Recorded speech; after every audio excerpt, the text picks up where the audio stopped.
आज हम complex number की, इमेजिनरी नंबर की, कि क्या जरूरत पड़ी इमेजिनरी नंबर की, क्या होता है इमेजिनरी नंबर, इमेजिनरी नंबर का पंगा क्या फंस गया, ये कहां से आ गया, इमेजिनरी नंबर क्या होता है।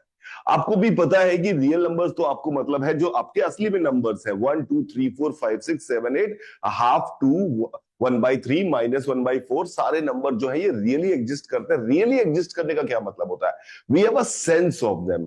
जैसे फॉर एग्जाम्पल -3 कभी कोई मैं बोल रहा है तो -3 का क्या मतलब होता है? -3 का मतलब ये हुआ कि आपके पास, जैसे +3 बोल रहा है तो आपके पास 3 मैंगो है फॉर एग्जाम्पल, तो यू से यू हैव +3 मैंगो। और अगर आपको कोई बोल रहा है you have -3 mango, what does that mean? You have a sense of that thing कि हाँ, आप ये कहना चाहते हैं कि आप किसी को 3 मैंगो देंगे, यानी उधारी पर है आप 3 मैंगो की।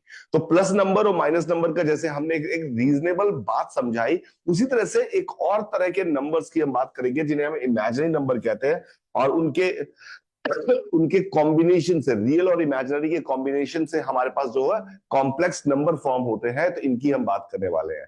मेरे साथ बात करने में मैं यहाँ पर अकेले नहीं हूं, मेरे साथ मैथ्स के एक्सपर्ट मेरे साथ हैं। मैं भी कम भर की मैथ जानता हूं, पर मैथ्स के एक्सपर्ट मेरे साथ हैं, जिनके साथ हम मिलकर आपसे इस इमेजिनरी नंबर और कॉम्प्लेक्स नंबर का डिस्कशन करने वाले हैं। मैं रमन सर से कहूंगा प्लीज सर आए और से hello to them. Thank you so much sir. Hi, hello. तो हम आज बात करने वाले हैं कॉम्प्लेक्स नंबर की, इमेजिनरी नंबर की। तो सबसे पहले पहले पहले तो हम रियल नंबर्स में बात करने की कोशिश करते हैं कि क्या क्या है रियल नंबर में। आप जब हम बात करें, मैं इसके ऊपर आऊंगा सर, पहले रियल, इसके बारे में समझाऊंगा। पहले रियल नंबर लाइन की बात करते हैं। जी सर। रियल नंबर लाइन में जैसे कि नंबर्स का सिग्निफिकेंस क्या, देखिए maths is a language. Maths एक ऐसी लैंग्वेज है जो हमें जो जो जो अंग्रेजी से अलग है, पर हमें फिजिकल वर्ड को समझने में, हमारे आपस में कम्युनिकेट करने के काम आती है। तो जैसे ये नेचुरल नंबर्स 1 2 3 4 5 6 7 8 है, तो इन सब का क्या मतलब होता है सर? 1 2 3 4 5 6 7 8, इन सब ये का क्या सब मतलब? सर ऑब्जेक्ट्स को क्वांटाइज करता है, मतलब क्वांटिटी जानने में हम लोग ये पता कर पाते हैं कि ज्यादा अगर नंबर ले रहे हैं तो क्वांटिटी उसकी ज्यादा है। सर ये तो बेसिक फॉर्म में यही हम कह सकते हैं। बिल्कुल सही बात है। सर ने कहा कि जितनी भी नेचुरल अकरिंग चीजें हैं, नेचुरल अकरिंग चीजें, फॉर एग्जांपल आपको अगर आम मिल रहा है, या फिर आपको कोई पेड़ गिन रहे हैं, या फिर आप रोड्स गिन रहे हैं, या ह्यूमंस गिन रहे हैं, तो जब आप उनको नेचुरली अकरिंग चीजें हैं उनको आप गिनेंगे, जब काउंट कर रहे होंगे, तो काउंट करने के लिए आप इन सिंबल्स का इस्तेमाल करते हैं। और इन सिंबल्स को हमने क्या कहा? रियल नंबर कहा, सॉरी नेचुरल नंबर कहा इन सिंबल को। जैसे सर अगर कहीं लिखा होता है 5/6, what does it mean sir? 5/6 का क्या मतलब होता है? ये सर ये मतलब फाइव, कोई कोई ऑब्जेक्ट हो गया जो 5 टाइम्स है तो उसको 6 पार्ट में बांटना है, इसका मतलब हुआ डिवाइड करना। Okay okay. जी सर।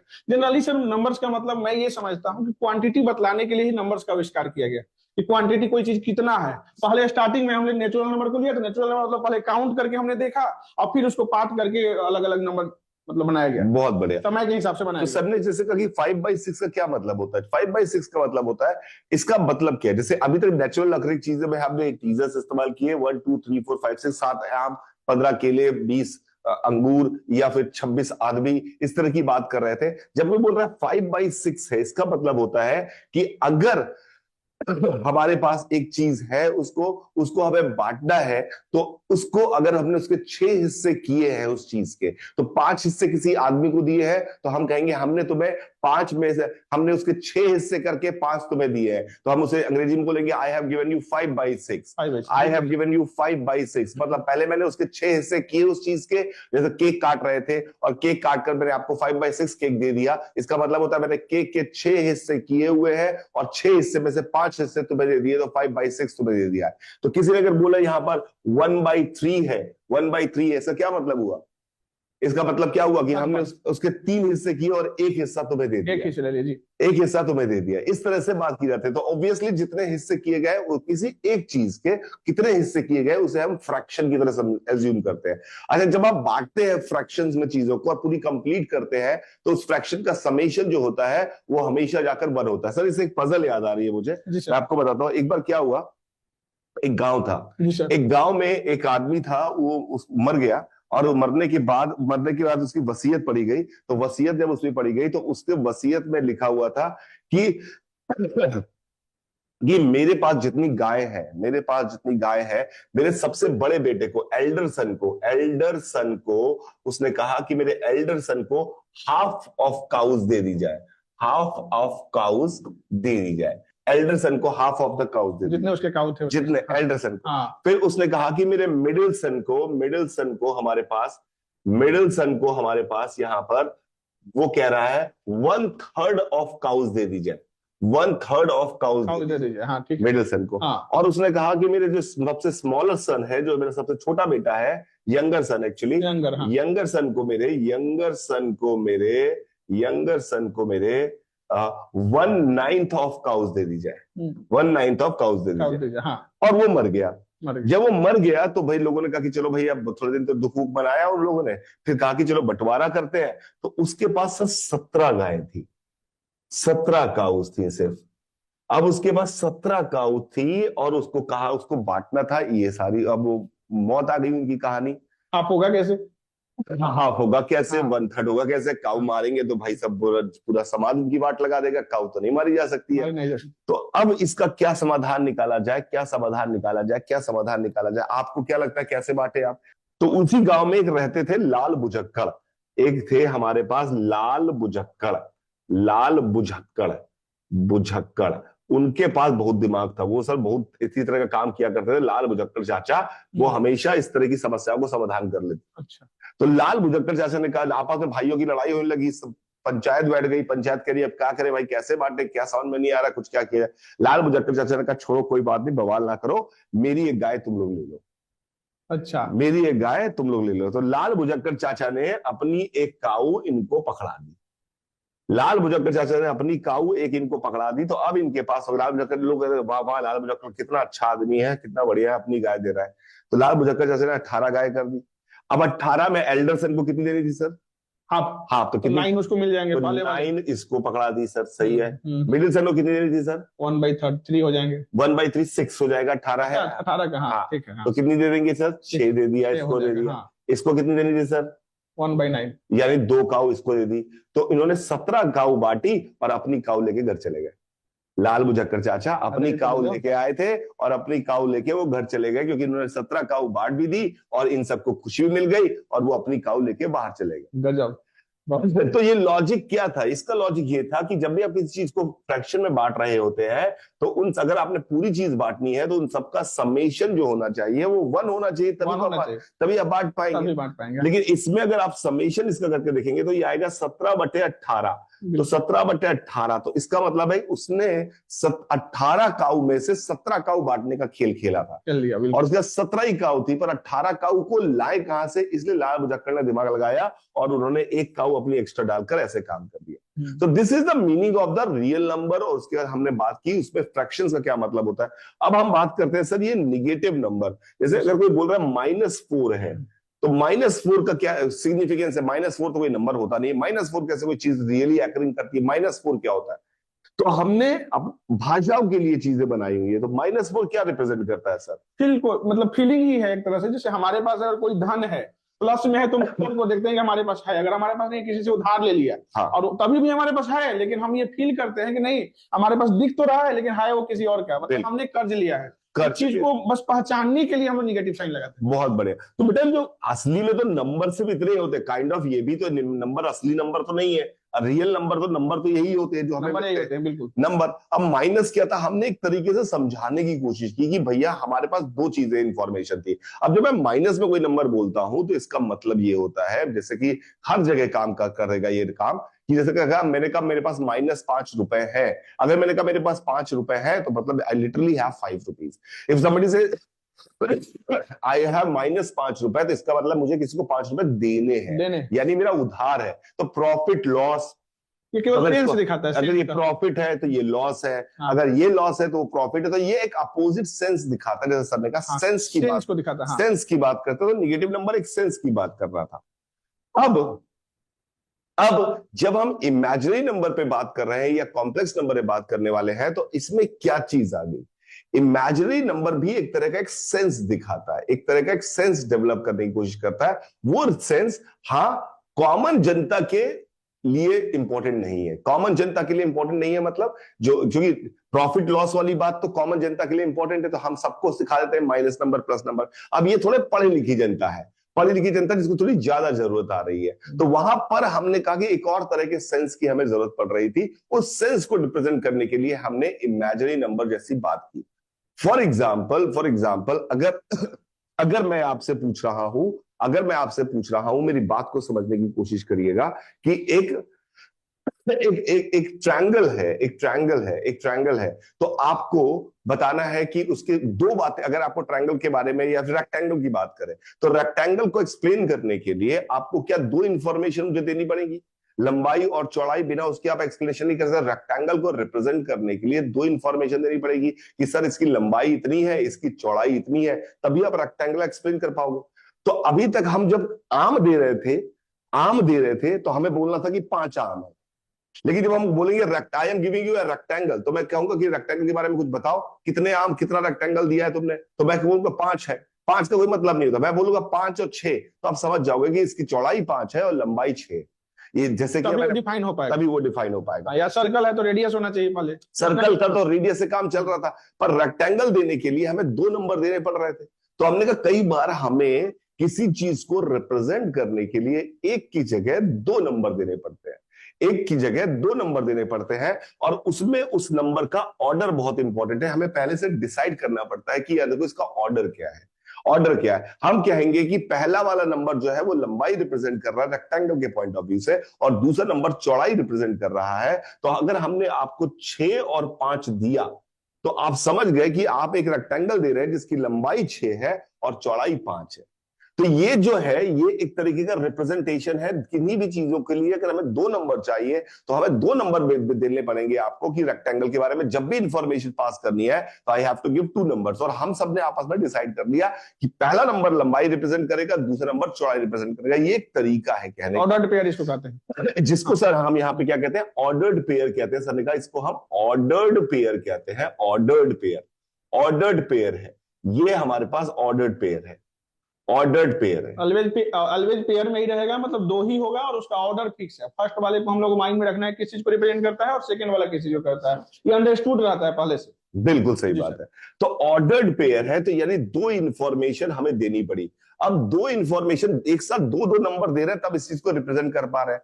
कई बार ऐसा होगा कि हमें एक बार में 3 इंफॉर्मेशन देनी पड़ेगी, तब हम उस नंबर को रिप्रेजेंट कर पाएंगे। तो हम 3 इंफॉर्मेशन में नहीं जा रहे, 2 इंफॉर्मेशन में जा रहे हैं। तो अब हम आज से क्या करेंगे, 2 इंफॉर्मेशन, पहले तो मैथ्स गई भाड़ में, पहले तो इंफॉर्मेशन, पहले तो इसका कि 5/6 प्लस 1/3 को जोड़ने का तरीका तो बाद में सीखते हैं कि भैया पहले इनका डिनोमिनेटर सेम करो, फिर इसको 2/6 लिख दो, फिर दोनों को जोड़ दो, 7/6 आ गया, हमारे पास आंसर आ जाता है। ये सब तरीके पर पहले नंबर्स का मतलब समझ आना चाहिए। तो नंबर्स का मतलब समझ आना चाहिए, जो जिन चीजों को रिप्रेजेंट करने के लिए हमें 2 नंबर देने की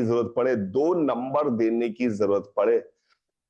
जैसे कि मैंने आपको अभी क्या समझाया कि मैं यहां पर, एक खेत है, इसमें रेक्टेंगल है ये खेत, इसका इंफॉर्मेशन देने के लिए मैं कहता हूं इधर जो लंबाई होगी, मैंने तुमको कहा कि तुम कितनी जगह जाकर जो करना है कर लो, तुम्हारी वो जगह, उससे मूली तोड़ लाओ। मेरा मूली का खेत था, मैं तुम्हें बोला कि जाके मूली तोड़ लाओ, तो यहां से मूली तोड़नी स्टार्ट करनी। कौन सी मूली तोड़ने को तुमको अलाउ किया, तो मैंने तुमको कहा कि 5,6 की मूली तोड़ लाओ, 5,6 की मूली तोड़ लाओ। तो तुमने कहा कि यार ये 5 इधर और 6 इधर चलकर इतने एरिया में जितनी मूलियां हैं वो तोड़ के मैं ले आऊंगा। ये एक तरीका हो सकता है। या मैं अगर एग्जैक्टली मुझे बताना कि यहाँ पे बहुत सारी जगहों पर सामान रखा हुआ था, बहुत सारी जगहों पर, जैसे मैं एग्जांपल देखो, दूसरा एग्जांपल मैट्रिक्स के कैसे, हाँ, मैं कहता हूं कि फॉर एग्जांपल मैंने कई जगह यहाँ पर, इस जगह पूरे खेत में अपने सोने के घड़े दबा रखे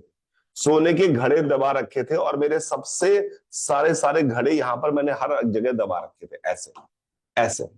अब सोने के घड़े दबा रखे थे, मेरा पहला बेटा आया मेरे पास, मैं मरने वाला था, वसीयत लिख रहा हूं। उसने कहा कि पापा मुझे कौन सा, आप क्या दोगे, तो उसने कहा मैं तुझे देता हूं 3,6, मैं तुम्हें 3,6 देता हूं। तो वो बच्चा समझ गया कि यहां से मैं 3 चलूंगा, 1 2 3, और इधर 6 चलूंगा, यहां कहीं पहुंचूंगा और यहां पे खुदाई करूंगा 3,6 पे, तो यहां जो निकलेगा पापा ने मेरे लिए रखा हुआ है।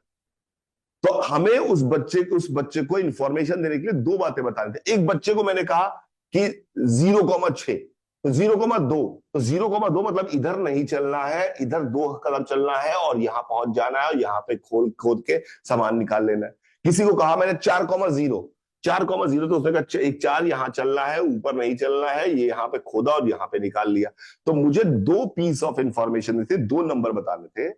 इन 2 नंबर बताने के जितने भी दुनिया के सवाल हैं, उन सारे सवालों में जब हम एक साथ 2 नंबर बताते हैं तो हम कहते हैं, इसका रूल बना लिया हमने कि I am giving you a complex number, I am giving you a complex number. तो हमने यहां पर कॉम्प्लेक्स नंबर जब दिया तो हमने यहां पर एक नंबर लिखा पहले, कॉमा, यहां पर एक नंबर लिखा। ये नंबर जो होगा कोऑर्डिनेट सिस्टम में इस दिशा में चलने पे होगा और ये नंबर जो होगा वो इस दिशा में चलने पे होगा। तो हमने अगर यहाँ पे 5 और यहाँ 6 लिखा तो इधर 5 इधर 6 चलना है। अगर हमने यहाँ पर 0 और यहाँ 4 लिखा तो हमें इधर 0 इधर 4 चलना है। अब आपको बचपन से हमने इस लाइन को रियल लाइन बोल रखा था, नंबर के टर्म में रियल लाइन बोल रखा था, तो इस लाइन को हमने क्या नाम बोल दिया? Imaginary line. Imaginary line, imaginary line. ये सिर्फ और सिर्फ एक सिंबल है और कुछ भी नहीं है, डरने की जरूरत नहीं है। ये बिल्कुल कोऑर्डिनेट जैसी चीज है, कोई बड़ा काम नहीं हो गया। It is just a way of representation 2 numbers all together. 2 number एक साथ देने की बात करने की कोशिश कर रहे हैं और कुछ भी नहीं। प्राइम नंबर क्या होता है? प्राइम नंबर तो 2, 3, 5, 7 इन सब का फैक्टर नहीं कर सकते हो आप। प्राइम नंबर का मतलब इसको फैक्टर नहीं कर सकते हो, बस इतना ही समझो। इसमें अगर कहोगे कि डिविजिबल, किससे डिविजिबिलिटी की बात करोगे तो इसमें डिविजिबिलिटी या तो खुद से होगी या तो 1 से होगी, किसी अदर से डिवाइड हो ही नहीं सकता है। मतलब जिसको फैक्टर नहीं कर सकते हो वो प्राइम है।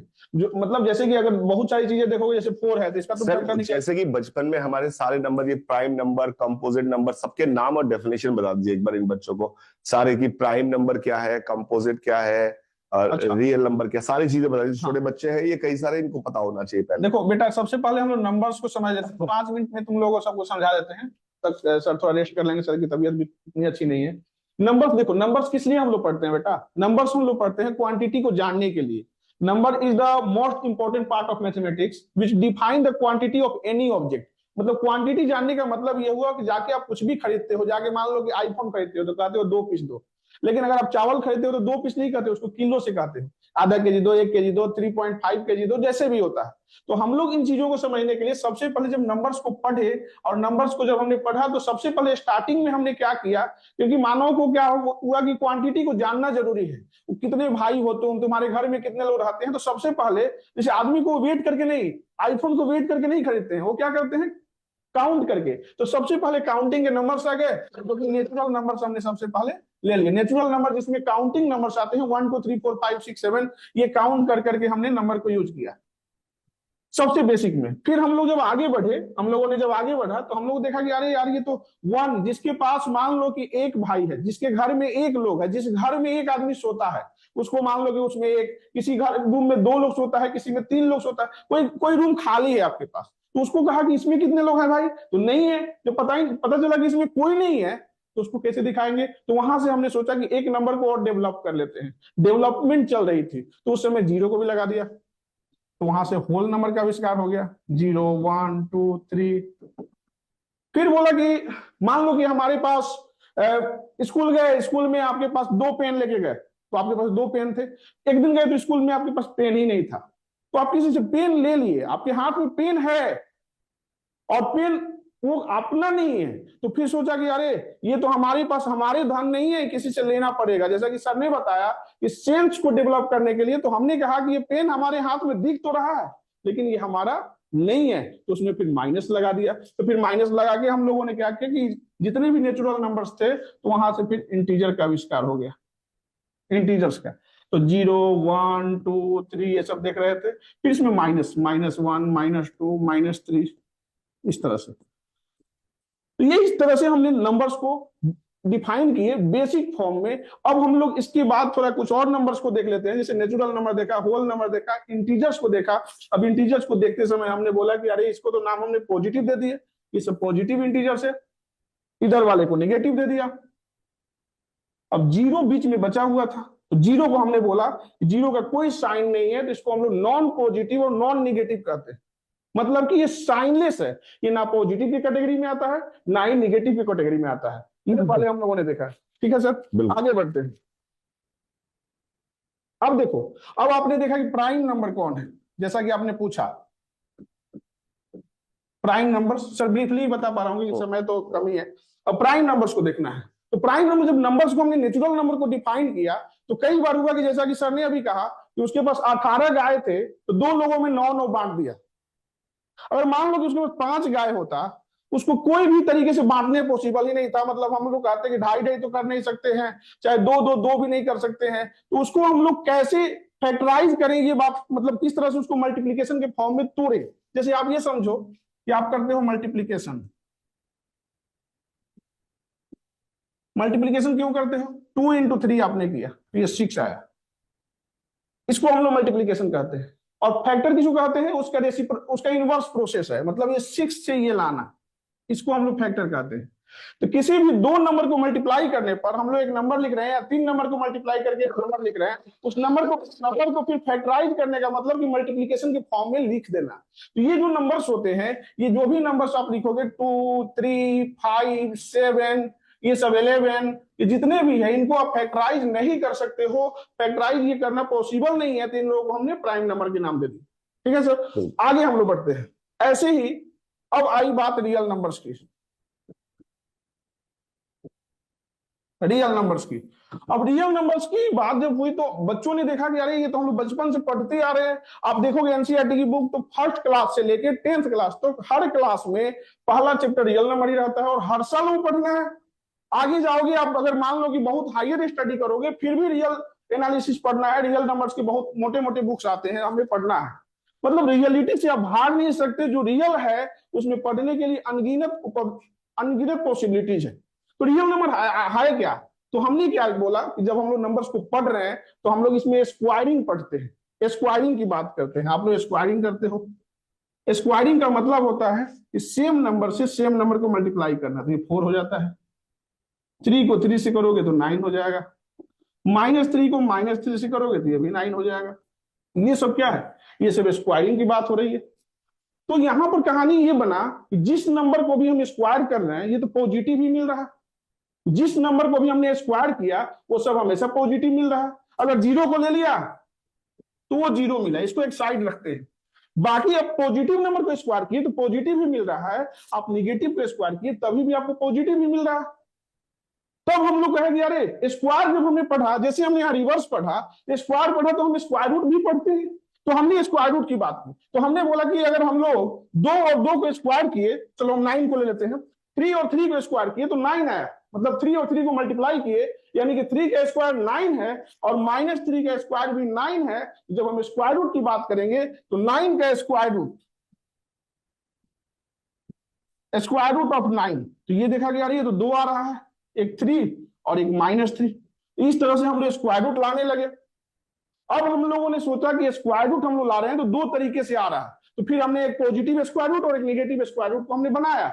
लेकिन यहां पर एक कॉन्सेप्ट आ गई कि अगर ये निगेटिव नंबर होता तो क्या होता। अब यहीं से हम लोगों ने कहा कि अरे हमारा मामला फंसता हुआ दिख रहा है कि अगर रूट अंडर -4 हो, रूट अंडर -9 हो, मतलब उस नंबर को ढूंढिए जिसको 2 बार मल्टीप्लाई करने पर निगेटिव नंबर है। अब कहा गया अरे यहां तो मामला फंस गया। अब यहां पर वैज्ञानिकों ने मतलब सोचना शुरू किया, रिसर्च करना शुरू किया। ये जरूरत कब पड़ा था? जब इसको हमने सॉल्व करना शुरू किया। मतलब हमने सोचा कि इस इक्वेशन को सॉल्व करेंगे तो इसमें कहानी वही बन रही है कि ये कौन ऐसा नंबर है जिस नंबर को स्क्वायर करें तो -1 बन जाए। तो ऐसा तो नंबर होता ही नहीं, हमने कभी सुना ही नहीं। तब रिसर्च करते करते वैज्ञानिकों ने सोचा कि हम एक नया नंबर का आविष्कार करते हैं जो कि इमेजिनरी नंबर का वो यूनिट होगा। जैसे आप मान लो कि किसी भी चीज का यूनिट, समय के लिए सेकेंड का यूज करते हो, जैसे आप मान लो कि लंबाई के लिए किलोमीटर का यूज करते हो, मीटर का यूज करते हैं, वैसे ही नंबर के लिए इसमें आई ला दिया हमने, ये आई। अब जिस नंबर में आई लगा है वो इमेजिनरी बन गया। हम लोग मान लो कि 3i लिख दिया, 5i लिख दिया, 7i लिख दिया हमने, जिसमें भी आई लग गया वो इमेजिनरी नंबर। तो रियल और इमेजिनरी दोनों को मिक्सअप कर लिया, तो यहां से कॉम्प्लेक्स नंबर जहां तक सर ने बताया था कॉम्प्लेक्स नंबर के बारे में अब सर आगे कंटिन्यू करेंगे। ठीक है। तो बच्चों जैसे सर ने अभी कहा कि देखिए प्राइम और देखिए नंबर से खेलना बड़ा इंटरेस्टिंग काम होता है। जैसे कि एक और पजल मेरे दिमाग में आ रही है, मैं आऊंगा इस कॉम्प्लेक्स नंबर वाले और इमेजिनरी नंबर वाली बात पे, पर एक पजल आ रही है कि एक बार क्या हुआ, जैसे आपको पता है प्राइम नंबर पे आपने जैसे बात की कि प्राइम नंबर आपने कहा कि क्या होता है, तो प्राइम नंबर आपको पता है कि प्राइम नंबर वो नंबर है जिसका कोई कोई कोई फैक्टर ना हो सके, वो और उसके वन के अलावा, उसके और वन के अलावा। जैसे सर ने एग्जाम्पल दिए 15 एंड ब्ला ब्ला ब्ला। इस तरह इवन और ऑड नंबर्स होते हैं, इनके मैनिपुलेशंस पे बहुत बढ़िया बढ़िया सवाल बन जाते हैं, इनके मैनिपुलेशंस पे बहुत बढ़िया बढ़िया सवाल बन जाते हैं। तो मेनली अगर मैं यहां पर आपसे एक सवाल पूछूं कि आप, मेरे पास 40 हॉर्सेस थे, 40 हॉर्सेस थे, मैं जैसे देखता हूं कि आप कर पा रहे हैं कि नहीं, 40 हॉर्सेस थी मेरे पास, और मेरे पास 7 उनके उनके स्टैंड्स थे, 7 स्टैंड थे, 1 2 3 4 5 6 7 स्टैंड थे मेरे पास। इन 7 स्टैंड पे 40 हॉर्सेस को बांधना है मुझे, और इस तरह से बांधना है कि किसी भी स्टैंड पर इवन नंबर ऑफ हॉर्सेस ना हो। 40 हॉर्सेस को 7 स्टैंड पे बांधना है, ऐसे बांधना है कि किसी भी जगह पर इवन नंबर ऑफ हॉर्सेस ना हो, सब जगह पे ऑड नंबर ऑफ हॉर्सेस हो। तो कैसे बांधेंगे, यानी किसी में 1 3 5 7 हो सकते थे। नंबर से खेला अगर आपने बचपन में है तो आपको नंबर्स का फील आएगा कि क्या होते हैं नंबर।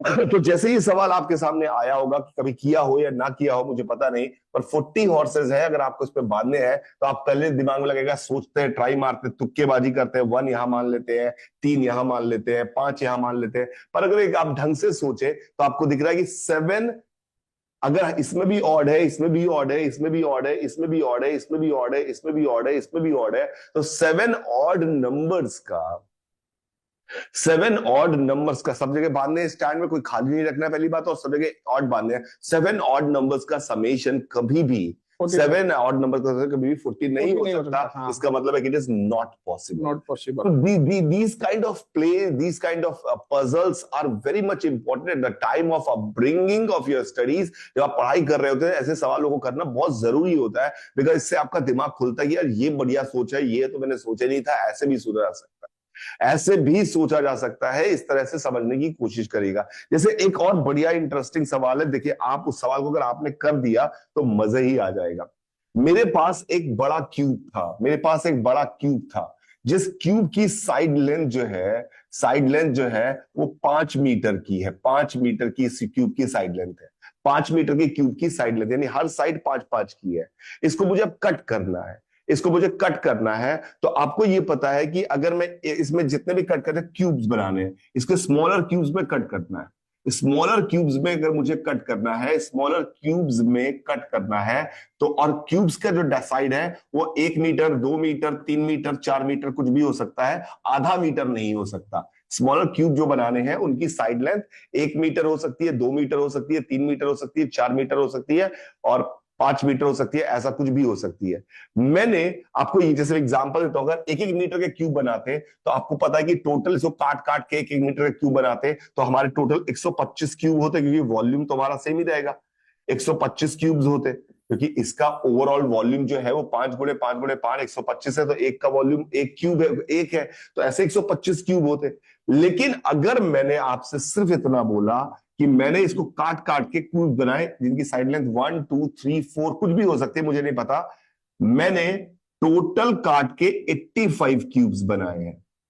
मान लीजिए मैंने आपसे कहा कि मैंने टोटल काट के सिर्फ 85 क्यूब्स बनाए हैं, तो आपको बताना 1 के कितने, 1 के कितने बनाए हैं, 2 के कितने बनाए हैं, 3 के कितने बनाए हैं, 4 के कितने बनाए हैं।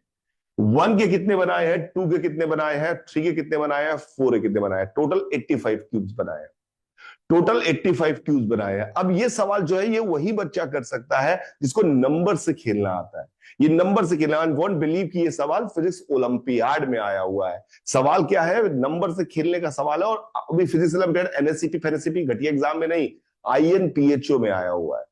आईएनपीएचओ में इसके पार्ट्स थे, पर एक पहला पार्ट जो था, सबसे आसान पार्ट जो मैंने आपसे पूछा कि हाउ मेनी, किस तरह से कटिंग करी होगी हमने, इसके बारे में।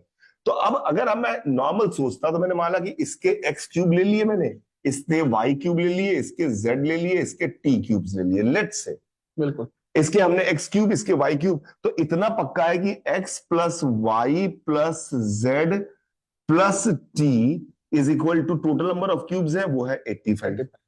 अब एक्स क्यूब का 1 के अगर एक्स क्यूब लिए हैं तो उसका वॉल्यूम एक्स होगा, वाई 2 के अगर वाई क्यूब 2 का क्यूब होगा तो उसका वॉल्यूम होगा 8, एक क्यूब का तो उसका वॉल्यूम होगा 8y, और इसका वॉल्यूम होगा 27z, और उसका वॉल्यूम होगा 64t।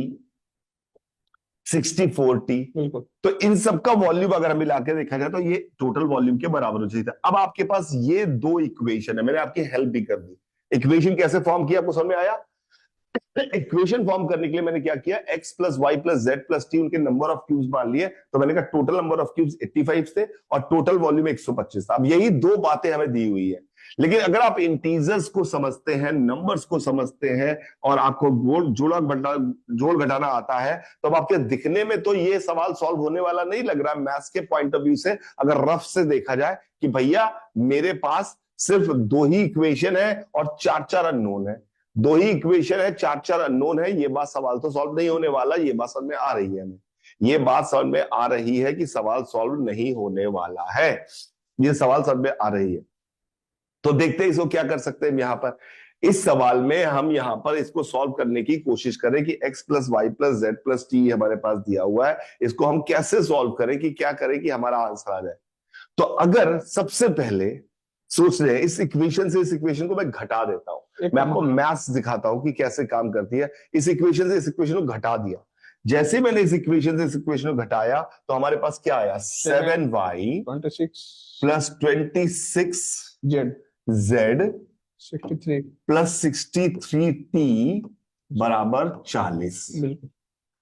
अब एक्स वाई एक्स इतना तो पता है कि एक्स वाई जेड तीन नंबर्स है, इंटीजर्स है, इंटीजर्स है। अब ये इंटीजर्स है तो 63t 40 के बराबर है, तो t हैज टू बी 0। बिल्कुल। t को 0 होना पड़ेगा। t अगर 1 हो जाता तो भैया 40 कैसे हो जाता? वाई जेड तो सब पॉजिटिव नंबर है, निगेटिव नंबर ऑफ क्यूब से लोगे नहीं। तो पहला आंसर मिल गया कि t की वैल्यू 0 है, यानी चार साइड का क्यूब हमने बनाया ही नहीं है, चार साइड का क्यूब बनाया नहीं है। अब 7y plus 26z is equal to 40 है, तो 7y प्लस अब 26z के दो ही पॉसिबिलिटी है z के, या तो z की वैल्यू 0 हो जाए या z की वैल्यू 1 हो जाए। बस z की वैल्यू अगर 0 हो जाती है तो 7 5 बराबर 40, अभी 7 घोड़े और 7 खूंटे और 40 घोड़े वाली कहानी बताई थी, वो पॉसिबल नहीं है। 7y 40 तो हो नहीं सकता, इसका मतलब है 26z को ही z को 1 होना पड़ेगा, तो z की वैल्यू हमारे पास साफ सुथरी आ गई 1। z की वैल्यू साफ सुथरी 1 आ गई, तो y की वैल्यू हमारे पास साफ सुथरी आ गई 2। z की वैल्यू 1 आ गई, y की वैल्यू 2 आ गई, तो x साफ सुथरा y प्लस z, x की साफ सुथरी वैल्यू 82 आ गई। तो यानी ये आपका आंसर निकल के 1 मिनट में सॉल्व हो गया, अगर आप इंटीजर समझते हैं। अभी जब मैं समझा रहा था आपको कि कॉम्प्लेक्स नंबर की हमें जरूरत क्यों पड़ी, तो मैंने आपसे कहा था कि दो तरह की इंफॉर्मेशन देने के काम आता है, जैसे ए कॉमा बी मैंने देने की बात की। अब हम नंबर्स को जनरली लिखने की हमारी आदत जो होती है एक ही लाइन में लिखते हैं, ऐसे कोई नंबर लिखता नहीं है, हम तो प्लस में लिख सकते हैं, ए प्लस बी ऐसे लिखने की आदत होती है। तो हमने क्या किया, मैंने आपसे दो अलग अलग जगहों पर बात चल रही है, सर ने जो आयोटा की कहानी सुनाई वो अलग कहीं डेवलप हो रही, लोगों को दिमाग चल रहा है कि यार ऐसा कैसे नंबर हो सकता है। सर ने क्या कहानी सुनाई, उन्होंने कहा कि क्या इसका कोई सॉल्यूशन है X square plus 1 equal to 0 का?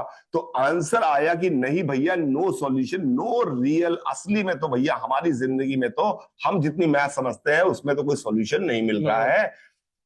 पर अगर x की वैल्यू रूट माइनस 1 है, पर असली में कोई ऐसा नंबर नहीं जिसको रूट माइनस 1 कहते हैं, तो सर ने कहा असली में नहीं है, नकली में ही सही। तो नकली में उन्होंने इसको मान लिया और इस रूट माइनस 1 को एक नया सिंबल दे दिया, इस सिंबल को बोला था आयोटा। ये अलग कहानी चल रही है, ये आयोटा अलग दे दिया। तो अगर कोई बोलेगा, आगे से मुझे बोला एक्स स्क्वायर इक्वल टू, किसी ने मुझे -4 बोला, तो मैंने इसको लिख लिया X square is equal to -4 का मतलब है -1 इंटू 4 लिखा हुआ है, तो एक्स की वैल्यू आ गई हमारे पास root of -1 into root of 4। तो रूट ऑफ 4 तो हमें पता 2 है, तो इसका आंसर हमने बोल दिया 2 आयोटा। तो ये एक अलग पैरेलल वर्ड में कहीं और चल रही थी जिसका कोई सिग्निफिकेंस अभी नहीं था। ये हम सिर्फ कह रहे थे कि ये फिक्सियस सॉल्यूशन है, यानी कि ये इमेजिनरी है, ये रियल नहीं है, नॉन रियल इमेजिनरी हर तरह की बात कर रहे थे। दूसरी जगह मैंने आपको एक इंफॉर्मेशन बताई कि हमें कभी कभी दो दो इंफॉर्मेशन देने की जरूरत पड़ती थी। तो मैंने आपसे अब आगे से आपसे कहा कि बेटा मैं तुम्हें जब भी तुम्हें कहां पहुंचना है खेत में, कहां कहां मेरा मटके में धन गड़ा हुआ है, उसको बताने के लिए मैं तुम्हें ऐसे बताऊंगा। मैं तुम्हें ऐसे बताऊंगा 3+4J, 3+4J। आपने कहा सर ये क्या, ऐसे इसका क्या मतलब समझे? हमने कहा हम लोग बात कर लेते हैं ना, हम लोग बात कर लेते हैं। मैंने कहा एक नंबर होगा जो रियल जैसे नंबर लिखे रहते हैं वैसे लिखा रहेगा, और एक नंबर लिखा रहेगा वो जे के साथ लिखा रहेगा। आपने कहा सर फिर क्या? मैंने कहा अगर जो नंबर लिखा है बिना किसी जे जू के साथ, उसका मतलब होता है कि आप एक्स दिशा में बढ़ेंगे, और इस दिशा का मतलब होता है आप वाई दिशा में बढ़ेंगे। ये हम दोनों ने आपस में डिसाइड कर लिया, हम दोनों ने आपस में डिसाइड कर लिया कि इसका मतलब ये होता है। तो हमने कहा कि ठीक है। तो 3+4J जब मैं बोला तो आप समझ गए कि 3 इधर चलना है, 4 इधर चलना है, और आप अपने घड़े पे पहुंच गए और पहुंच गए। तो 3+4J एक सिंबल था, 3+4J एक सिंबल था। इस सिंबल को देखकर आप समझ गए 3+4J को कि हाँ भैया इधर की तरफ चलना है, ऐसे चलना है। ये बात आप समझ के आ गए। अब अगर मैंने आपसे कभी बोला, अगला सिंबल आपको दिया, अगला सिंबल आपको दिया यहां पर मैंने 7+8J, 7+8J, आपको समझ में आया कि भैया सर मेरे को 7 इधर चलना है, 8 इधर चलना है, मैं पहुंच जाऊंगा। अब आप समझ गए 7+8J। तो this is the new way of writing. Another pattern चल रहा था जब हम किसी ऑर्डर्ड पेयर को दिखने के तरीके लिख रहे थे, ऑर्डर्ड पेयर को लिखने के तरीके लिख रहे थे। ये एक अलग दुनिया में कहानी चल रही थी, ये और एक उधर चल रही थी। तो हमने कहा कि अगर इस, फिर हमारा कॉमन सेंस आया कि वो इमेजिनरी नंबर है, तो हमने कहा इस लाइन को हम रियल लाइन बोलते आए थे आज तक, तो इस लाइन को क्यों ना इमेजिनरी लाइन बोल दे, इमेजिनरी लाइन बोल दे। और इमेजिनरी लाइन पे मैं हूं इसलिए मैंने आई सिंबल इस्तेमाल कर लिया, और आगे से अब हम दोनों मिल गए, हम दोनों मिल गए कि मैं और आप, आपकी इमेजिनरी नंबर फालतू नंबर थे, किसी काम के तो थे नहीं, पर हमको जब भी 2 नंबर चाहिए होंगे दोनों अलग अलग बताने के लिए, तो एक्स दिशा में और वाई दिशा में इस लाइन को मैंने इमेजिनरी लाइन बोल दिया। आगे से अब मैं किसी नंबर को रिप्रेजेंट करता हूं तो मैं कहता हूं 7+8 आयोटा। 7+8 आयोटा, जैसे ही मैंने इसको लिखा 7+8 आयोटा, आप समझ गए कि 7 इधर 8 इधर चलना है, 7+8 आयोटा इधर चलना है। तो ये तो हमने नंबर को रिप्रेजेंट करने का तरीका बता दिया। अब इनकी मैथ्स की, अब ये पॉइंट थे, मान लो आपको यहां पहुंच गए, आपको फिर मैंने आपको बोलना था कि यहां पहुंच गए, अब यहां जहां तुम पहुंचे हो वहां से 15 मीटर एक्स में और चलो, और 16 मीटर और चलो वाई में। तो मैंने कहा यहां से प्लस प्लस 15 और चलो, +16 और चलो।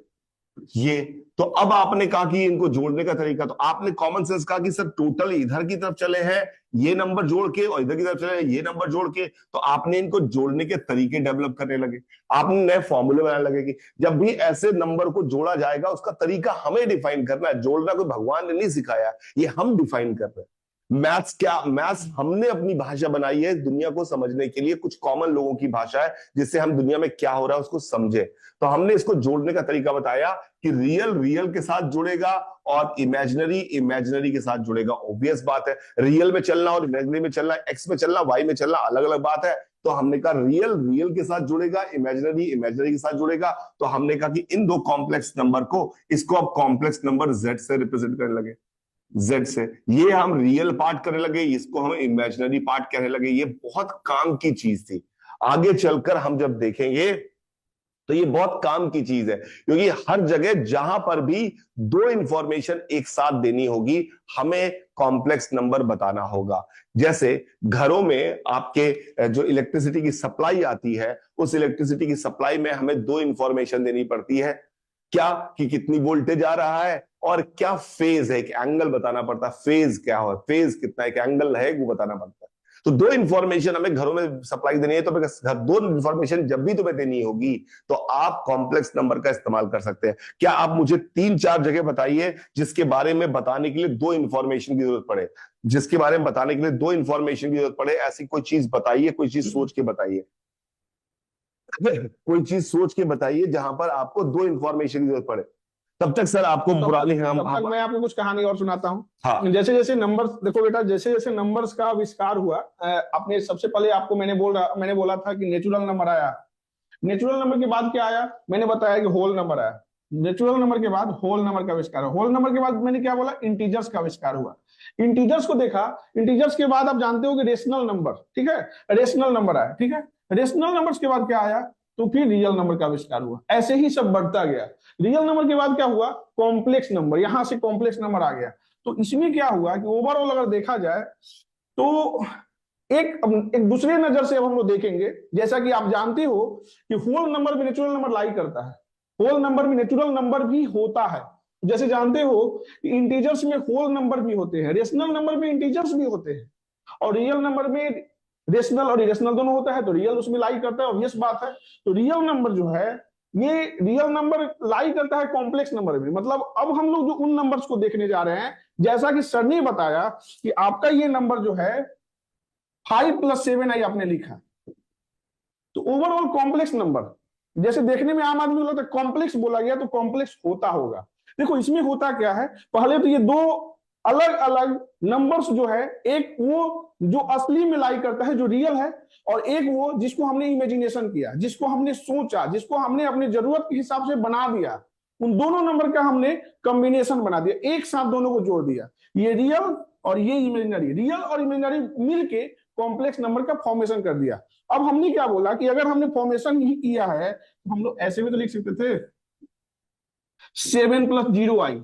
अगर ऐसा लिखते तो ये भी तो रियल नंबर है, तो ये भी कहेंगे कि ये इमेजिनरी आके इसमें मिल गया, तो ये तो 7 ही लिखा हुआ है, तो हम लोग कहेंगे ये भी कॉम्प्लेक्स नंबर है, तो ये कॉम्प्लेक्स नंबर है तो ये भी कॉम्प्लेक्स नंबर है। मतलब कि रियल नंबर भी कॉम्प्लेक्स नंबर है। अब आज से हम लोग ऐसा भी सोच सकते हैं कि नंबर्स की अगर बात करें तो सबसे बड़ा अगर कुछ है जिसके अंदर में सब कुछ आता हो, तो हम लोग कहेंगे ये कॉम्प्लेक्स नंबर है। कॉम्प्लेक्स नंबर ही रियल होता है, कॉम्प्लेक्स नंबर ही इमेजिनरी होता है। अब इसमें ये अलग बात है कि जब आप कॉम्प्लेक्स नंबर को लिखोगे, आप कहोगे कि ये कॉम्प्लेक्स नंबर है कि नहीं, तो है। ये कैसा है, कहेंगे प्योर रियल कॉम्प्लेक्स नंबर है, प्योरली रियल हो गया। अगर हमने बोल दिया कि 3i, ये क्या है, तो ये भी कॉम्प्लेक्स नंबर है, इसको हम लिख सकते थे 0+3i, इसको कहेंगे प्योरली इमेजिनरी कॉम्प्लेक्स नंबर। ये प्योर इमेजिनरी है, लेकिन है सब कॉम्प्लेक्स नंबर का ही पार्ट, कॉम्प्लेक्स नंबर के अंदर में ही दोनों आता है। अब एक दूसरी नजर से चीजों को देखा जाए, जैसे हमने कॉम्प्लेक्स नंबर को डेवलप किया है, अगर मान लो इसको दूसरे नजर से हम लोग देखने का प्रयास करें कॉम्प्लेक्स नंबर को, तो देखो एक बात और समझो, बहुत मजेदार चीज है। देखो जब हम लोग कोई भी चीज पढ़ते हैं, कोई भी चीज पढ़ते हैं, हम लोग जो शुरुआत करते हैं, मान लो तो हम लोग कहते हैं कि 0 से शुरू करो। वैसे ही अगर हम लोग किसी, जितनी भी चीजों को दुनिया में आप देख रहे हो, ब्रह्मांड में देख रहे हो, चाहे आप बने हो, हम बने हो, सब कुछ पॉइंट से मिल के बनता है। पॉइंट मतलब एक पॉइंट है, ये पॉइंट है जिसमें लंबाई चौड़ाई मोटाई, इसका कोई मतलब अस्तित्व तो है, लेकिन इसको हम लोग डिफाइन नहीं कर पाते हैं कि इसकी लंबाई क्या है, चौड़ाई क्या है। मतलब ये स्मॉलेस्ट फिगर है, ये डॉट है, लेकिन यही मिल मिल के कुछ भी फॉर्म कर देता है। यही मिल मिल के बहुत सारे मिल के स्ट्रेट लाइन बना देता है। यही मिल के अगर मान लो ऐसे, यही पॉइंट घूम घूम के सर्कल बना देता है, यही पॉइंट सर्कल बना देता है, यही पॉइंट अदर जो भी चीज, ट्रेंगल बना दो, कुछ भी बना दो, सब कुछ। तो हमने बोला कि ये जो स्ट्रेट लाइन, ये जो हमारा पॉइंट है, अगर पॉइंट के मिलने से ही सब कुछ है, पॉइंट से ही आप समझ सकते हो कि एक मिट्टी का एक छोटा सा कण ले लो, उस कण के मिलने से, बहुत सारे कणों के मिलने से पूरा पृथ्वी बना हुआ है। बहुत सारे कणों को, अगर एक कण को अगर हम समझ गए तो समझ जाओ कि पूरे पृथ्वी को समझ गए। तो वो एक कण जो है वो एक पॉइंट है, और वो एक पॉइंट है, वो कॉम्प्लेक्स नंबर है। मतलब कॉम्प्लेक्स नंबर को हम लोग नंबर की नजर से तो देख ही सकते हैं, हम लोग पॉइंट की नजर से भी देख सकते हैं। मतलब एक पॉइंट जो है वो कॉम्प्लेक्स नंबर है, और पॉइंट से ही सब कुछ बनता है। तो कॉम्प्लेक्स नंबर को हम इस नजर से भी देख सकते हैं, कॉम्प्लेक्स नंबर इज एवरीथिंग। अब वो मैं बताता हूं कैसे। देखो एक्स एक्सिस, वाई एक्सिस, जैसे आपने बोला कि यहां पर एक पॉइंट है, और ये पॉइंट जो है P, ये एक्स वाई प्लेन में कहीं भी हो सकता है। ये जो एक्स वाई प्लेन आप जानते हो, आप कोऑर्डिनेट ज्योमेट्री का बेसिक तो जानते ही होंगे, ये कहीं भी हो सकता है। तो ये जब ये कहीं भी हो सकता है और इसको हमने कॉम्प्लेक्स नंबर कह दिया, तो इसके सारे पॉइंट को हम लोग कॉम्प्लेक्स नंबर कह सकते हैं। मतलब every point of X Y plane is known as complex number. मतलब कॉम्प्लेक्स नंबर को हम लोग नंबर की नजर से तो देख ही रहे हैं, पॉइंट की नजर से भी देख रहे हैं, और ये कोऑर्डिनेट ज्योमेट्री को आसान करने वाला है। सर ठीक है, बिल्कुल सही। तो एक्चुअली है क्या कॉम्प्लेक्स नंबर का मतलब, क्या हुआ कॉम्प्लेक्स नंबर का मतलब हुआ कि एक बार में हम आपको इस प्लेन में, जब भी कोई कॉम्प्लेक्स नंबर का मतलब है, कॉम्प्लेक्स नंबर एक्चुअली क्या है, it represents any point on the plane. It represents, sir ने जैसा बताया, any point on the plane, any point on the plane. Please ध्यान से समझिएगा, on the plane. On the plane. यानी कि अगर आपसे कोई बोलेगा 3+4 आयोटा, तो 3+4 आयोटा का मतलब है कि यहां से 3 और यहां से 4 इधर चलोगे तो ये जिस पॉइंट पर पहुंचोगे, ये जो पॉइंट है ये है 3+4 आयोटा। अब ये पॉइंट जब हमने डिफाइन कर लिए तो हमने इस कॉम्प्लेक्स नंबर को, हमने कहा कि ये कॉम्प्लेक्स नंबर जो है वो ये इसको एक एरो से रिप्रेजेंट किया। ओरिजिन से, एरो से, जैसे कि यहां पे कोई नंबर होता तो हम उसमें होते ये यहां पर है ये नंबर, तो यहां पर अब जनरल नंबर है तो ये यहां पर है। यहां पर कोई नंबर होगा तो ये रियल नंबर है। इस लाइन पे कोई नंबर होगा तो वो इमेजिनरी नंबर है।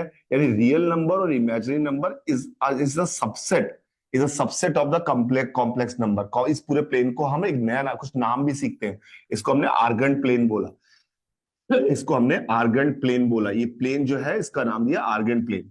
क्यों हम ऐसा कर रहे थे? क्योंकि एक जमाने में कोऑर्डिनेट तो डेवलप हो चुकी है, कोऑर्डिनेट डेवलप हो चुकी है, वेक्टर भी हमारे पास डेवलप हो चुका है, पर हम इसको एक नॉर्मल तरीके के नंबर से रिप्रेजेंट करने का तरीका बता रहे हैं। तो अब हमारे पास आगे से ये एक रिप्रेजेंटेशन है, z बराबर a+i/b। This is the representation of a complex number. a is called real part of complex number, it is called real part। और बी को b is called imaginary part of complex number, imaginary part of complex number। ये care करना, आई को नहीं बोलना है, केवल B को बोलना है। b को बोला imaginary part of complex number और ये real part of complex number. तो अब हमने इस तरह से डिफाइन करने की कोशिश की। आपने कहा सर a+i/b क्यों लिखा, i/b+a क्यों लिखा? अब हमने इसकी मैथ्स डेवलप करने की कोशिश की। मैथ्स डेवलप करने की कोशिश की तो अब हमने कहा कि सबका मतलब समझ आना चाहिए। Addition of two complex number, addition of two complex number का क्या मतलब होता है?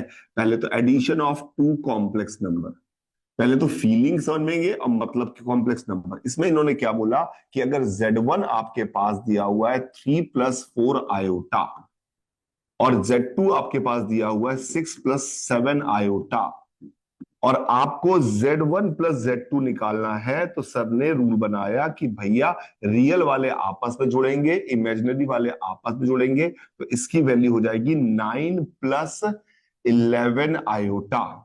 ये हो गई।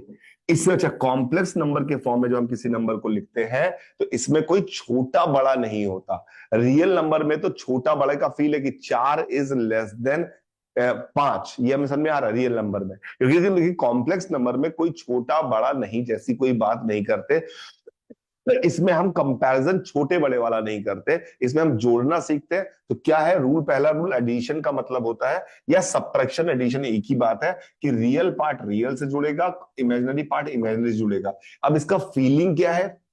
इसका फीलिंग क्या है? इसका फीलिंग ये है कि आप जहां पर, जैसे पहले आपको इस जगह पहुंचना है 3+4 आयोटा, तो आपने कहा 3 इधर चलूं, 4 इधर चलूं, तो यहां पहुंच गए। 6+7 आयोटा के मतलब 6 इधर चलूं, 7 इधर चलूं, यहां पहुंच गए। अब उसने कहा Z1+Z2 चलो, इसका मतलब है पहले 3 इधर चलो, फिर इधर 6 और चलो, फिर इधर 4 चलो, फिर इधर 7 चलो।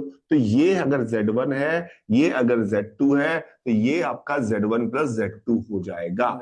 This is called Z1+Z2। तो Z1+Z2 का फीलिंग समझ में आना चाहिए कि पहले इसकी काम करो फिर उसका काम करो। ये एडिशन हमने डिफाइन किया। अब इसके प्रोडक्ट का मतलब, हमें तो कि हर चीज का एक मतलब होता है, वहां पे प्रोडक्ट का क्या मतलब था, मल्टीप्लीकेशन का क्या मतलब था रियल नंबर में? 3 × 5, what is the significance for 3 × 5? जब आप यहाँ पे रियल नंबर में 3 × 5 करते थे तो इसका एक सिग्निफिकेंस था। इसका एक सिग्निफिकेंस था, इसका सिग्निफिकेंस था कि 3 जैसी चीज 5 बार आपके पास आई है तो उनको जोड़ देंगे तो कितना होगा? तो आपने कहा 3 × 5। 3 मल्टीप्लाइड बाई 5 का मतलब है 3 5 बार आया है, या 5 3 बार आया है, कोई भी एक चीज कर ले, क्योंकि इट फॉलोज, ये जो 3 × 5 इज 5 × 3, ये हमारा फॉलो करता है रूल। तो इसका मतलब था, यहां पर हमें डिफाइन करना पड़ेगा। इसका मल्टीप्लीकेशन जब हम करेंगे तो हमें आयोटा जो सरल वाला तरीका था √-1, उसका फायदा उठाएंगे। और इसका मतलब क्या होगा? जब हम इन दोनों का मल्टीप्लाई करेंगे तो बिल्कुल वैसे ही मल्टीप्लाई करेंगे जैसे हम नॉर्मल नंबर के मल्टीप्लाई करते थे, वैसे ही। यानी कि हम इसको लिखेंगे 3+4 आयोटा इंटू 9+11, 9+11, 6+7, का, सॉरी 6+7, 6+7 आयोटा। तो हम इसको मल्टीप्लाई करेंगे। मल्टीप्लाई करते समय जब भी आयोटा इंटू आयोटा आएगा तो हम आयोटा इंटू आयोटा को क्या लिख सकते हैं, -1। इसका मल्टीप्लिकेशन सर करेंगे तो कितना आएगा दिखाइए। तो इसका मल्टीप्लिकेशन जब हम कर रहे होंगे तो इस तरह से आएगा। देखो इसमें मल्टीप्लाई जब करोगे तो रियल को पहले देखो, ये फर्स्ट नंबर जो है ये जाएगा और इन दोनों से मल्टीप्लाई होगा, जब फिर फर्स्ट नॉर्मल जाएगा। मल्टीप्लाई हो, नॉर्मल मल्टीप्लाई होता है उसी तरह, 3 6 जा करोगे तो 18 हो जाएगा, फिर 3 7 जा करोगे तो 21 आई आ जाएगा, फिर 4 से करोगे तो 24 आई आ जाएगा, फिर ये करोगे 28 आई स्क्वायर। अब यहाँ पर यही कहानी है कि आई स्क्वायर का वैल्यू अब हम लोग यहाँ डाल पाएंगे, क्योंकि अभी हमने देखा था कि आई स्क्वायर की वैल्यू -1 होती है। तो बस यहाँ पर ये करो, ये 18 हो गया, और ये करोगे 45 आई, और ये -28 हो जाएगा। अब इसमें से सब्ट्रैक्ट करोगे तो फाइनल आपको आंसर मिल जाएगा -10 + 45 आई। तो इस तरीके से ये मल्टीप्लीकेशन हो गया, मतलब दो कॉम्प्लेक्स नंबर को हम लोग मल्टीप्लाई कैसे करेंगे ये हमने देखा। तो दो कॉम्प्लेक्स नंबर को मल्टीप्लाई कर दिया, इसका आंसर बिल्कुल वैसा आ गया जैसे हम मल्टीप्लाई करते थे। लेकिन क्या है ये multiplication, what does that mean, इस मल्टीप्लीकेशन को किया क्यों है, क्यों कर रहे हो ये मल्टीप्लाई, मल्टीप्लाई मल्टीप्लाई का क्या करूं मैं, क्या होता है। जैसे जैसे कि नॉर्मल नंबर में तो आपने मल्टीप्लीकेशन का मतलब बताया था कि 3 × 5, तो 3 3 के 5 ढेरियां थी, 3 की एक ढेरी, 3 की एक ढेरी, 3 की यहाँ पर 5 3 चीजों की 5 ढेरियां थी, टोटल कितने हमारे पास 15 ढेरियां हो गई। तो ये हमें 15 चीजें हो गई, इसका मतलब समझ में आ रहा था। इसका क्या मतलब है, तो इसका एक मतलब है, इसका एक मतलब है जब हम, जैसे कि फॉर एग्जांपल एक ये है हमारे पास कॉम्प्लेक्स नंबर, कॉम्प्लेक्स नंबर जब हम इसको रिप्रेजेंट कर रहे हैं, इसमें इस नंबर को हम यहां पर जो ये लंबाई आती है इसको कहते हैं मॉड्यूलस ऑफ कॉम्प्लेक्स नंबर, और जो ये एंगल बनाता है इसको कहते हैं आर्ग्यूमेंट ऑफ कॉम्प्लेक्स नंबर। याद रख पाओगे, argument of complex number, argument of complex number. जैसे मतलब मैं समझाने की कोशिश कर रहा हूं, जैसे आपके पास मान लो ये 4 है, तो आपके कॉम्प्लेक्स नंबर दिया होता z बराबर 4+4 आयोटा। तो इधर 4 आते, इधर 4 आते, इधर 4, इधर 4, और आपका ये कॉम्प्लेक्स नंबर बन के तैयार हो गया होता। ये है आपका कॉम्प्लेक्स नंबर, ये आपका कॉम्प्लेक्स नंबर जो इस पॉइंट को रिप्रेजेंट कर रहा है। तो 4,4 एक तरीका था। अब हमें ये जो लंबाई है हमने इसका नाम रखा, इसका लंबाई का नाम रखा मॉड्यूलस ऑफ z, और इसकी वैल्यू आप सिंपल पाइथागोरस थ्योरम से देखेंगे तो आ गई 4√2। और वो रियल लाइन के साथ जितना एंगल बना रहा है, रियल लाइन के साथ जो एंगल बना रहा है, इस थीटा को हमने नया नाम रखा आर्ग्यूमेंट। आर्ग्यूमेंट, आर्ग्यूमेंट इसका अगर आप देखेंगे, थोड़ी सी भी मैथ्स बेसिक आती होगी तो आर्ग्यूमेंट इसका देखेंगे, मैंने सुंदर डेटा लिया है, 45 डिग्री आ गया। तो हमने कहा कि हमारा जो कॉम्प्लेक्स नंबर था 4+4 आयोटा, इसका मॉड्यूलस है 4√2 और आर्ग्यूमेंट है 45 डिग्री। तो मल्टीप्लीकेशन का क्या मतलब होता है, मल्टीप्लीकेशन का मतलब होता है जब आप मल्टीप्लाई करते हैं। जैसे फॉर एग्जांपल ये एक कॉम्प्लेक्स नंबर है Z1 और एक ये कॉम्प्लेक्स नंबर है Z2, जब आप मल्टीप्लाई करते हैं तो आप कहते हैं कि मैं एक नया कॉम्प्लेक्स नंबर मिलूंगा जिसका इसका मॉड है मॉड Z1, मॉड Z2, इसका है मॉड Z1, आप कहते हैं, और इसका आर्ग्यूमेंट है θ1, इसका आर्ग्यूमेंट है θ2। जब इनका मल्टीप्लाई करते हैं तो आप कहते हैं अब आपको मिलेगा क्या, मिलता क्या है। तो हम कहते हैं इसमें दो चीजें होती है, नया वाला जो भी कॉम्प्लेक्स नंबर बनेगा उसका मॉड्यूलस जो है वो उतने गुना हो गया, वहां फीलिंग आ रही है मैं रियल नंबर की प्रोडक्ट की, उतने गुना हो गया। तो कॉम्प्लेक्स नंबर की लंबाई कितने गुना हो गई, ये तो इन दोनों की मल्टीप्लिकेशन से आ गया। पर वो कॉम्प्लेक्स नंबर है कहां, क्योंकि कॉम्प्लेक्स नंबर में तो आपको बताना पड़ेगा ना कहां ऐसे उसकी लंबाई, दो इंफॉर्मेशन चाहिए, तो आर्ग्यूमेंट भी बताना पड़ेगा। तो आर्ग्यूमेंट बताने के लिए हम कहते हैं कि उसका आर्ग्यूमेंट ऐड हो जाता है θ1 + θ2, यानी हमारा जो नया कॉम्प्लेक्स नंबर होगा वो ये हो दिस, ये इन दोनों का प्रोडक्ट जो करेंगे तो ये Z1 Z2 का रिप्रेजेंटेशन है, Z1 Z2 का रिप्रेजेंटेशन ये है। अब लेंथ Z1 Z2 जो है वो रिप्रेजेंटेशन ये है, ये इसकी मॉड्यूलस हो गया और ये इसका आर्ग्यूमेंट हो गया। आर्ग्यूमेंट कितना है θ2 + θ1, यानी ये θ1 एंगल है, टोटल θ2 + θ1 का एंगल हो गया ये हमारे पास। तो हम क्या कहते हैं कि जब दो कॉम्प्लेक्स नंबर मल्टीप्लाई किए जाते हैं, आपने कहा सर ऐसा क्यों डिफाइन किया, आपने ऐसे क्यों डिफाइन कर रहे हैं, बेटा हम मैथ्स में चीजें इसलिए डिफाइन करते हैं कि हमें जरूरत पड़ती है। आगे हमारे पास, आगे अब जब कॉम्प्लेक्स नंबर की आगे हमें जरूरत कहां पड़ी, इसकी जरूरत मैं आपको बता रहा हूं। इसकी जरूरत हमें पड़ेगी वेव में। मैथ्स के लिए ही, मैथ्स बनी फिजिक्स के लिए ही है, वेव में। इसकी जरूरत पड़ेगी हमें alternating current source, AC sources के लिए, एसी सोर्सेस के लिए। इसकी जरूरत पड़ेगी हमें एसएचएम में। इसकी जरूरत पड़ेगी हमें एसएचएम में। इसकी जरूरत पड़ेगी हमें क्वांटम फिजिक्स में, क्वांटम फिजिक्स में। इसकी जगह पड़ेगी हमें इलेक्ट्रोमैग्नेटिक थियरी में, इलेक्ट्रोमैग्नेटिक थियरी में। तो इन सारी जगहों पे जरूरत पड़ती है, लेकिन इत्तेफाक से जेई के किसी भी पार्ट में हम इसका इस्तेमाल नहीं करते हैं। हम कहते हैं तुम सिर्फ यही सीख लो, बहुत है, क्या फर्क जरूरत पड़ेगी, अगर तुम पढ़े लिखे निकलोगे तो आगे सीख लेंगे। तो उनको लोग कहते हैं क्यों पढ़ाते हैं, आयोटा फायोटा क्यों पढ़ा दिया हमें, हमें कोई जरूरत नहीं पड़ रही है। जरूरत तुम्हें इसलिए नहीं पड़ रही क्योंकि तुम्हारे लिए नहीं पढ़ा रहे थे, वो उनके लिए पढ़ाया जा रहा था। आप में से 4 लोग ऐसे थे जो जाके जाके पढ़ाई करेंगे जीवन में कुछ, उनके लिए आयोटा पढ़ा जाता है कि उनको जरूरत पड़ेगी, तुम्हें नहीं पढ़ रही तुम कुछ और पढ़ लो यार। तो इसलिए कई बार लोग कहते हैं कि क्यों पढ़ाया साइन थीटा कॉस थीटा, हमें पढ़ा दिया, हमें क्या जरूरत पड़ रही है रियल लाइफ में साइन थीटा कॉस थीटा की। तुम्हें नहीं पढ़ रही है, पर तुम्हारी क्लास में 4 लड़के बैठे जो आगे रिसर्च करने वाले हैं, उनको जरूरत पड़ेगी। तो उनको सिखाना है, मुझे क्या पता तुम हो कि नहीं हो, मैं पहचानूं कैसे। तो मैंने सबको बेसिक आइडिया दे दिया साइन थीटा कॉस थीटा का। तुमसे कहा ना छोड़ दो, तुम ले लेते आर्ट्स यार, आर्ट्स ले लेते, अपना काम चल जाता। तो इन लोगों का नाम ये क्या क्या है, कौन कौन है सर, ये कार्डानो ने ही शायद सब कुछ सब आयलर आयलर ऑयलर तो सर, ऑयलर तो भगवान आदमी है। बहुत भगवान आदमी। हाँ। ऑयलर, ये इक्वेशन जो अभी ऑयलर की इक्वेशन मैंने देखी, ये ऑयलर की एक इक्वेशन अभी हमने यहाँ पर देखेंगे।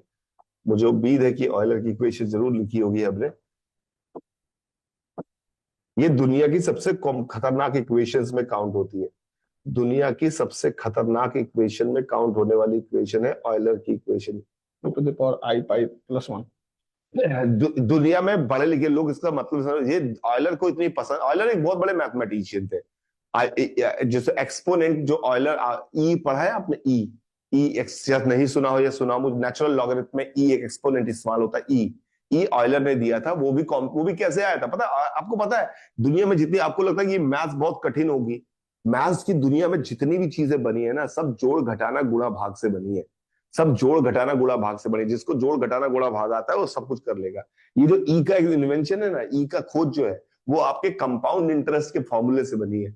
बेस्ट कंपाउंड इंटरेस्ट की तलाश में जब ये भागे तो इनको ई मिल गया था ऑयलर को। और ये इक्वेशन इसलिए बहुत बढ़िया है क्योंकि ई एक इरेशनल नंबर है, आई इमेजिनरी नंबर है, पाई इरेशनल नंबर है। इरेशनल, इमेजिनरी, रैशनल मिलकर एक रियल के साथ मिलकर जीरो बना देते हैं, रियल को नलिफाई कर देते हैं। ये बात सोचने में बहुत अजीब लगती है कि ये क्या बात कर रहे हो, जो है ही नहीं वो उसने सही है को गायब कर दिया। तो ये सोचने में, हमारे रियल लाइफ के सोचने में हमें लगता है कि फिजिक्स फेल हो जा रही है, सब कुछ फेल हो जा रहा है, इसलिए बहुत मुश्किल लगती है। बाय सभी को, enjoy life, if you find it enjoyable, otherwise make it. Bye bye bye bye bye.